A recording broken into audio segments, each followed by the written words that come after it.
இவருக்கு நான் ஒரு பேர் வச்சுருக்கேன், அது ஒரு கோவத்தில் வச்சது தான். ஆனால் இங்கே சொல்லலாம், வெறும் மணிரத்னம் இல்லைங்க, அவர் 5:30 மணிரத்னம். அங்கே வந்து உட்காந்துருவார் காலைல 5:30 மணிக்கு. அதனால் அவருக்கு இந்த படத்துலேருந்து எனக்கு பட்டம்லாம் கொடுப்பாங்க, அவருக்கு நான் கொடுத்த பட்டம் இது 5:30 மணிரத்னம்னு. அந்த பிரம்ம முகூர்த்தம்னு சொல்லுவாங்க, அந்த நேரத்தில் பண்ணால் எல்லாம் சரியாக வரணும். அவருக்கு டெய்லி ஷூட்டிங் நடக்கும்போது பிரம்ம முகூர்த்தம் தான்.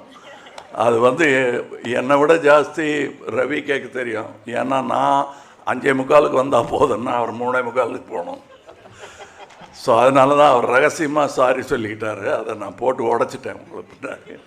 ஸ்பாட்லேயும் அவர்கிட்ட சினிமா பற்றி பேசினா அரட்டை அடிக்க முடியுமே தவிர, பாக்கி நேரத்தில் அவர் இந்த பக்கம் போய் அங்கே பார்த்துட்டு இருப்பார். எனக்கு அதெல்லாம் பார்க்கும்போது பாலச்சந்திர சார் ஞாபகம் வரும். அவருக்கு தெரியும் அது எவ்வளோ பெரிய காம்ப்ளிமெண்ட்டுன்னு.